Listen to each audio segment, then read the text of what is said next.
денсаулық туралы әңгіме болған кезде біз бірден спорт, диета, уақытылы ұйқы, мелатонин, күтім, дұрыс тамақтану туралы айта жөнелеміз ғой. Енді оларды дұрыс емес деп айтпаймыз, бірақ осы күнгі аурулардың жетатасын түгендесең, шежіренің түбі барып, әлгі жүйкенің тозғандығына барып тіреліп жатыр. Неге дейсіз ғой, әлеміңізді қойыңызшы, айналамызда басыңызды бір дуалдың қырына дәлдеп тұрып, қанша рет ұрсақ та түзелмейтін іс көп екен ғой. Олай болса, оны ойлап, уайымдап, әңгіме қылып неміз бар деймді. Қолымыздан нақты келетінге ғана энергия жұмсамаймыз ба? Осы ракурстан қарасақ, шаруамыз шынында да шаш етектенін екенін шын түсінетін едік.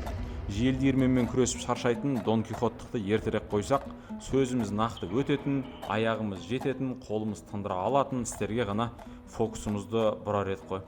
Бір саясат соғумен, парламенттің сайлауы, кім не жеп қойды, кімнің айлығы қанша екенін айтқаннан, кісі жамандаумен, бір қисайып сөйлеп, насыбай түкіріп, қыртып отыратын мылжың отырыстардан даналығыңыз артып, парасат арып шығып жүрсіз бе өзі?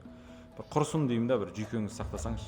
Біреу, әй, осы сен мына тақырып, мына әңгіме туралы не дейсің, не айтасың деп арнайы сұрап жатпаса, өзіңе дым қатысы жоқ, өрісі бөлек әңгімелерде философия соғып отыру қандай ұнамсыз көрініс деймін. Сондықтан ерте қартаймаудың да, әдемі қартаюдың да басы, меніңше болғанда сол жүйкеңді сақтау, өзіңе қатысы жоқ бір істерге араласпау, біреу арнайы кеп сұрамаса сөйлемеу секілді болып көрінеді маған.